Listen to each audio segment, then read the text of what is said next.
Hello everyone, and welcome back to another Hearthstone deck spotlight. My name is Tommy Wave, and today we'll be taking a look at another Jeleniowatyy creation. This boy has been on a tear lately with all these decks, particularly the budget decks. You know we love checking out budget decks, and you know we love those Jeleniowatyy budget decks. They're so spicy, and this is no exception. We've got a budget mech warrior here. So we'll go through a couple of the deck, we'll go through the card choices, and then we'll talk a little bit about those. So we've got a nice chunky 1-drop slot here. We've got Eternium Rover, which fits both the mech theme and the aggressive kind of theme that the deck's got going on, as well as Mekaroo, the other fantastic 1-drop mech. And to support those, we've got some Diamols and just a Singleton Firefly here. I totally agree with the Diamol, mostly because we've got a couple of nice synergies that coming up. So we've got Battle Rage, which incentivizes to have some higher toughness minions. We've got Direwolf Alpha, which makes trading in those first couple of turns it's really good. It means having a big butt means you're going to be able to trade more effectively. Diamol against a lot of 1-2s, for example, with a Direwolf Alpha, you can kill those and not be losing your body. We've also got upgradable Framebot in here. Once again, just another huge butt on that guy to go with the aforementioned cards here. In 3-drop slot, we've got Frothing Berserker, the budget all-star, one of the best cards for these aggressive warrior lists. So always happy to be getting in for some damage with a Frothing Berserker. Harvest Golem to support the kind of mech theme, and just the one Vicious Fledgling. I imagine this is kind of a concession to the budget nature of the deck, that we've only got, 2, 3, 4, 5, 6. So this is the 7th rare in the deck, which I think is totally fine. You know, when we do our own budget deck series, we generally try and keep it to, 4 to 6 kind of rares. So I think this is totally within reason. Harvest Golem is going to be an interesting one to check out, though. I think people kind of, when they saw Magnetic and saw that this was going to be kind of the new thing, they thought that this might be the second coming of the Harvest Golem, and they may yet still be right. Moving on to the 4-drop slot, Core Chronolite, one of the classic aggressive warrior cards, one of the best cards in the list. Saronite Chain Gang to kind of hold the board down. We talk about this all the time, that having these taunts in aggressive decks means that you can protect your more brittle and more important threats. So, sticking a Chain Gang when you've got a Vicious Fledgling on board, when you've got a Frothing Berserker on board, Direwolf Alpha, these kind of really key cards, means your opponent can't trade into them more easily, and they have to have more specific answers for it. So definitely happy to see some Saronite Chain Gangs in here, same as I would be to see some Tar Creepers, some Bronze Gatekeepers, etc. for that reason. The double Spellbreaker, which I can definitely get behind.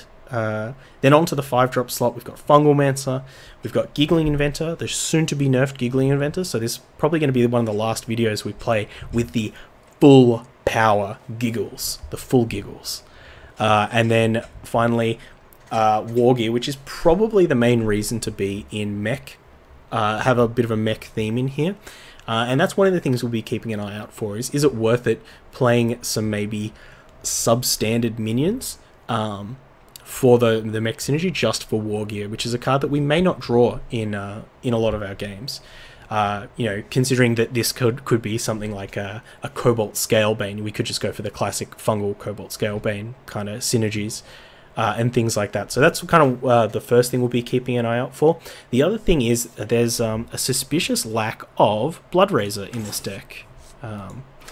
Bloodrazor being a really important card for these types of warrior decks against other minion-based decks, because it allows you to trade really effectively. We already have a bunch of very high toughness minions in this deck, so it's going to help us get those big battle rages. It's going to help us trigger our Frothing Berserker and get in for some more damage. So that's something that we also want to keep an eye out for, is, could we be cutting like one of these Spellbreakers, or, one of these 5-drops for 1 or 2 Bloodrazors, and get kind of a little bit of that synergy going on. But without further ado, let's jump into some games and let's crush some face.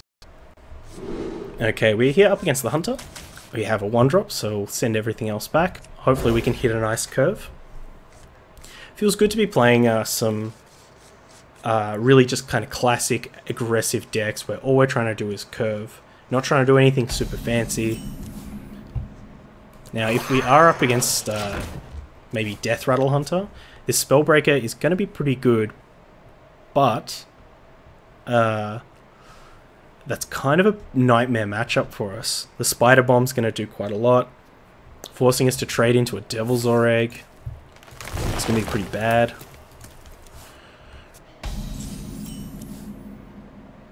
And particularly if we miss a 3-drop, we're really going to lose momentum here. Okay, but this is fine. At least they didn't coin out a Devil's Ore Egg. That is where... Ooh. Not a bad draw. Hopefully they've got Devil's Ore Egg here, and not Devil's Ore Egg, Coin Play Dead. Flanking Strike?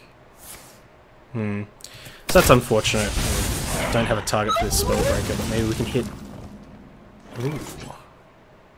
That boy. The blade be thirsty. I comply.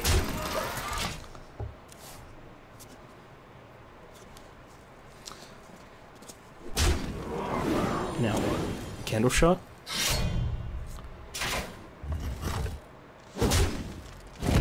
I see the keywords for mechs around a lot, but I haven't seen them being used. You mean like the magnetic keyword?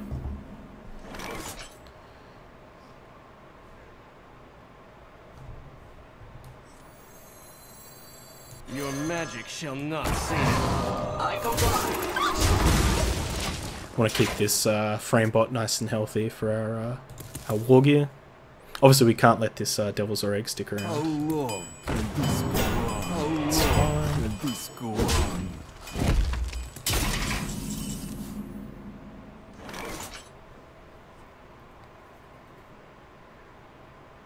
So I think we'll go Giggling Inventor, Eternium Rover.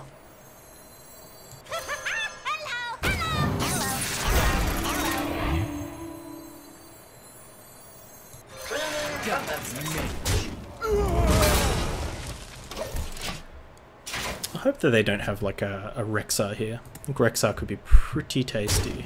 That looks like they have it. Unfortunate. Yeah, I mean Magnetic is...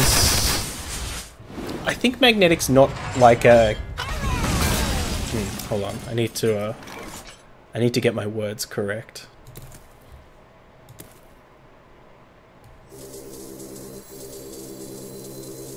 Protocol 7.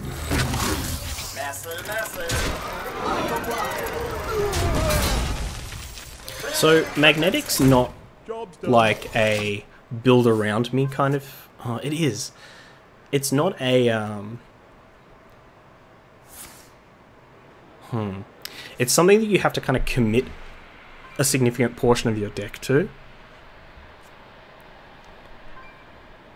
And unfortunately that's just like sometimes a bit too much because you have to play suboptimal cards. I think it might get better with another set where you get a couple more mechs. Oh, that thing's huge.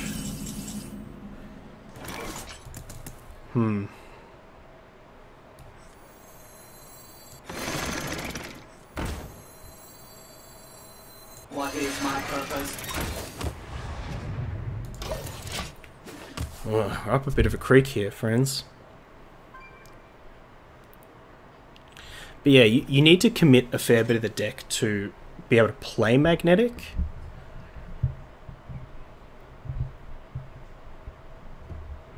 Truth is found in death. And even then, some of the Magnetic cards are just not great, not the best.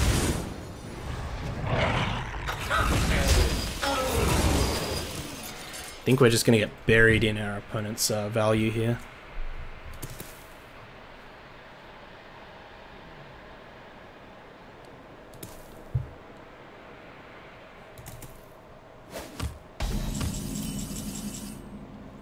Yeah, we'll call this one. Alright, it's the Druid here. So we have 7 1-drops in the deck. And only 4 2-drops. that we would like to deploy on turn 2. So I think we can keep the Direwolf Alpha and hope that we hit a 1-drop, which we didn't. In fact, we hit a 2-drop.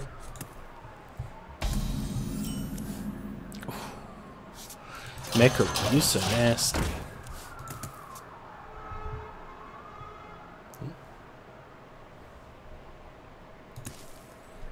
No cosplay for me this year? No. Why not? What's is it just too much stress for to cosplayer?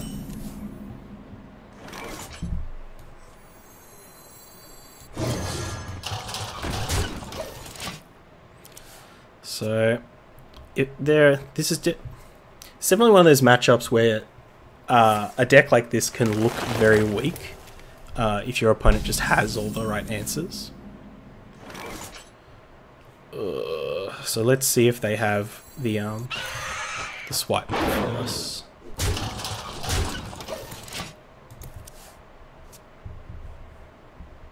Swipe, not the worst thing for us here. 5. Nourish Hero Power. Okay, time. So we do get some hits in with the fledgling. Hits. Hopefully we get some hits in. Poop out another boy. So happy. Show me the Wind Fury. No dice. Take the stealth though.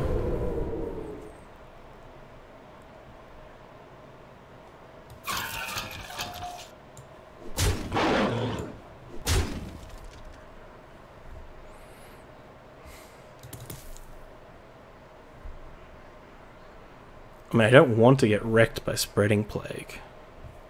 That's the main thing. Maybe we have to play like they don't have it. Maybe that's our best line. I don't even think... like, if we just play the Frothing Berserker there, right? Then they trade their Arcane Tyrant for it. And they still Spreading Plague for 3 things, which... it's quite tough, whereas at least if we do this, we have the potential to draw like a Battle Rage. Oh my gosh, our opponent's 2 Moonfires. So this must be the triple win condition Druid, or the multiple win condition.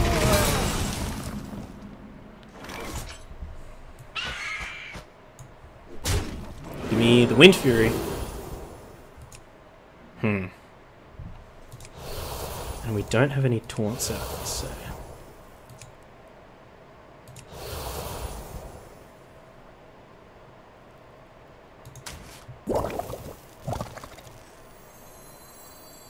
The blade be thirsty.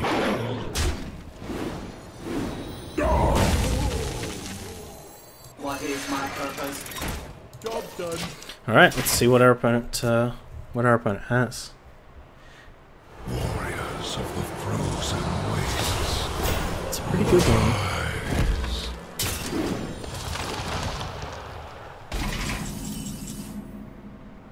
It's a really good one.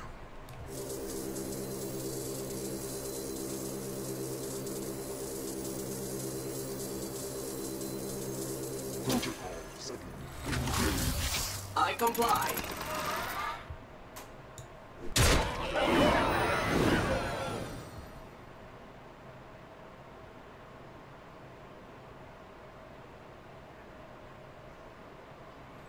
Question is, do we keep our Frothing Berserker or do we keep our Fledgling? If we attack Fledgling and the Frothing Berserker hits them for 8 down to 2, but the Fledgling's so much more resilient.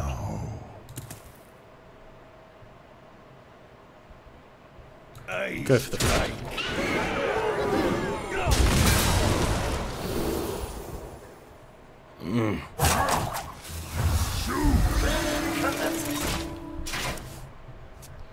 We'll see if we get punished for this. Didn't have any ideas and don't want to do McCree again this year. That's fair enough. It was a good McCree though. It's fine to have cons off too. Someone's got to stand me. Right? The circle of life is over. Oh dear.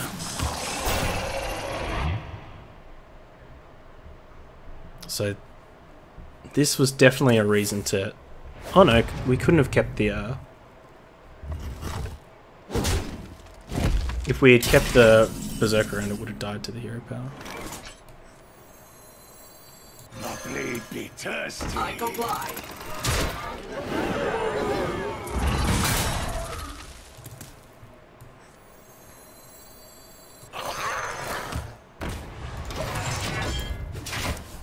Now we can potentially lose our Fledgling. Oh, if they have Ultimate Infestation here, we're very dead. Oh, no, because they'd have to choose between... So we keep our Vicious Fledgling if they kill this. Trade here. No, they can attack there. Oh, brutal.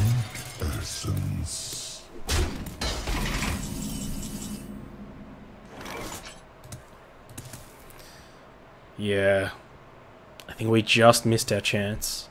We should... I mean, hindsight's 20/20, but I think we might have been better keeping that Frothing Berserker alive. That's okay. That was an error. Alright, up against another Druid. We definitely don't want Battle Rage. We'll just keep the Mecha. Especially, like, we could consider keeping the Battle Rage if we had, like, Eternium Rover or Diamol. But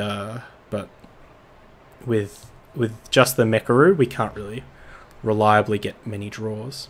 How are you going to win a Sunday Pass? You just been entering all those competitions.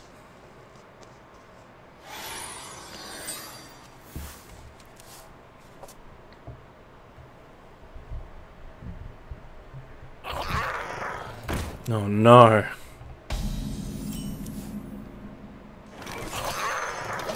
Greetings, fellow aggressive deck. See if they have the Direwolf Alpha. No. They ain't playing the Tommy Wave special.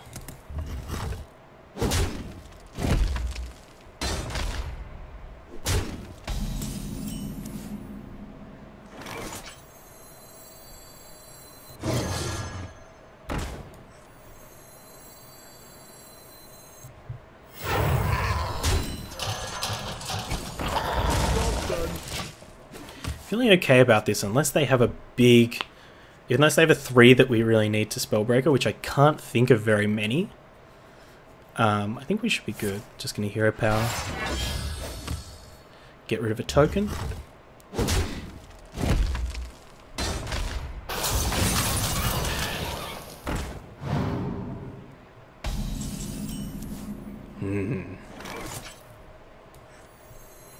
Without any weapons in the deck, this Battle Rage is hard to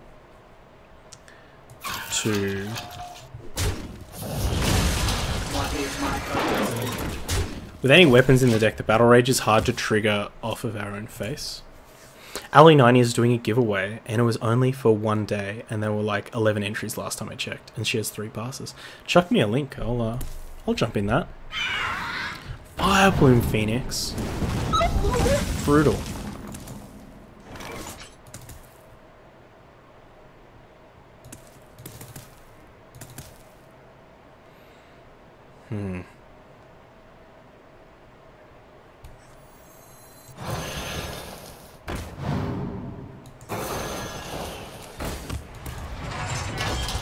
I comply. See, if this deck was like... It's tough to say. I think Budget Warrior is something that I need to really take a much harder look at. Because there's so much difference between... Like, in this board situation is perfect for like a aggressive Shaman deck, right? Always MC Tech. Why aren't we playing decks with MC Tech in them? I want MC Tech people. But, like, that was a perfect situation for Shaman, because Shaman wants to go white, has so many ways to reward itself. But Warrior, not so much.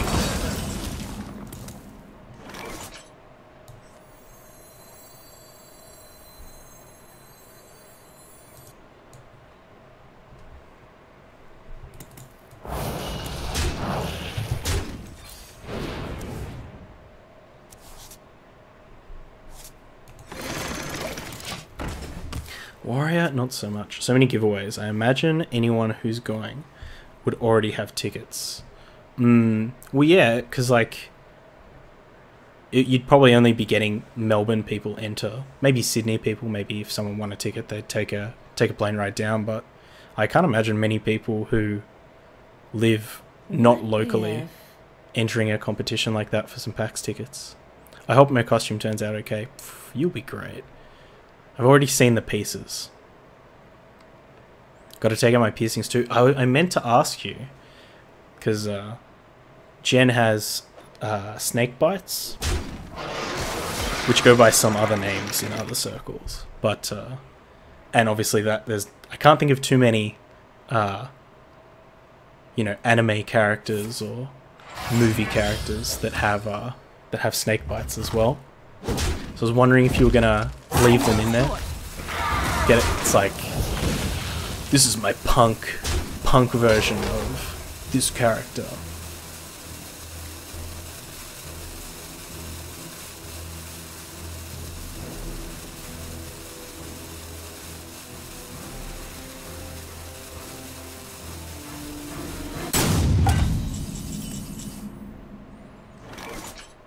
Okay.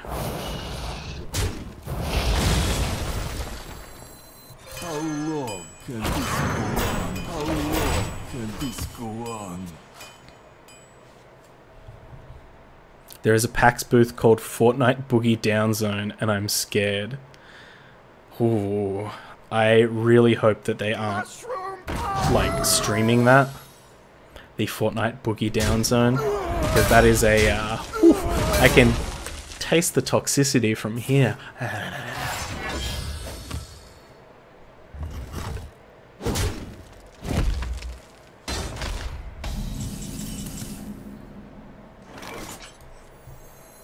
How long can this go on? How long can this go on? Nothing about this match feels remotely close. I don't know what it is. Maybe we've got to be playing less 1-drops. Play more quality 1-drops. And rely on cards like maybe Arcanite Reaper to close the game out. Arcanite Reaper, Kor'kron.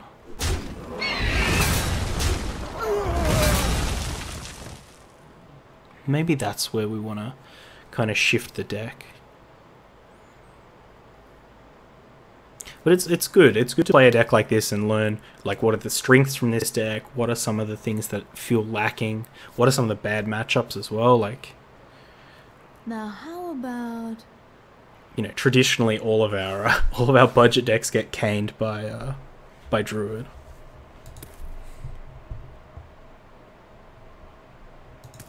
So can't take too much from that, but who knows? Maybe this fledgling will get us there, and we'll praise the bird. The scourge will devour all. Don't have another one. Oh, drop the sword over here, friend. Oh, not there. Your magic shall not. What do we want? Wind Fury. For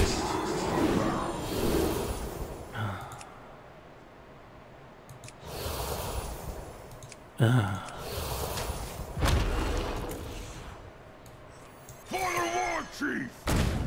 For House Queen! You failed me for the last time again, vicious fledgling. You failed me for the last time again. pinch of death cup, heel of soup. Spiteful.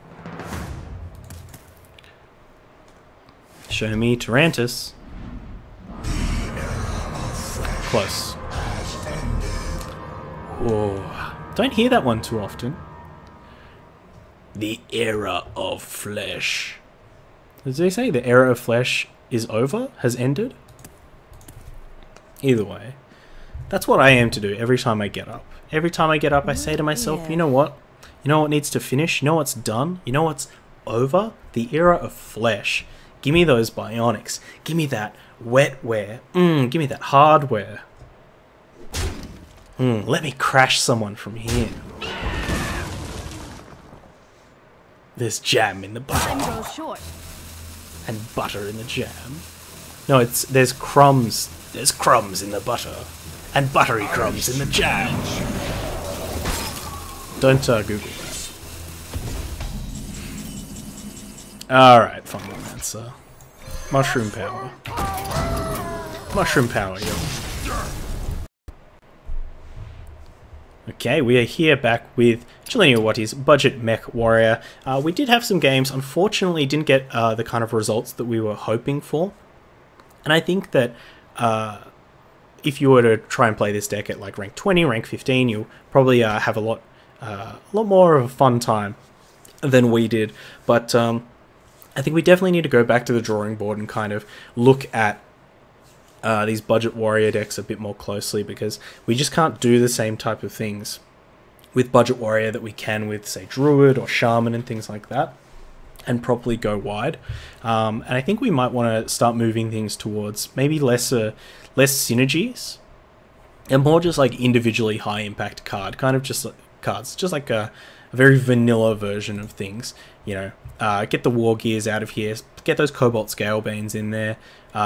Definitely get a Blood Razor in there or two. I think that just having some kind of weapon in the deck is useful. Either that or like Arcanite Reaper. Really get some reach into the deck, because there were a lot of the situations where our opponent was kind of stabilizing on way too high of a life total. You know, they're stabilizing on 20 plus. There's no amount of reach in this deck that could get it done, whereas realistically, if we kind of tune things up, allowed ourselves to get a bit more face damage in there, then cards like Arcanite Reaper can really help you get that last bit of health done. You know, if we can get our opponent to 15, we might be able to get there with like Arcanite Reaper or the bug. What's the bug? Life Drinker. This boy. Stuff like that. So I'm going to go back to the drawing board. Big shout out to Jeleniowatyy, always with the interesting decks, and this is no exception. So go check them out. They're over on YouTube, over on Twitch. All the links are down in the description. The other links that are down in the description are links for myself. Check me out on over on YouTube if you're not watching on YouTube. If you are, check me out on Twitter at Tommy_Wave, and you can also come join the new Tommy Wave Discord, the Wave Pool. It's still very new, still growing, but looking forward to seeing you there. Until next time, stay safe, stay wavy, eat the rich. I hope you enjoyed that video. Check out other ones over here, or come subscribe to the Wave Pool for more excellent times.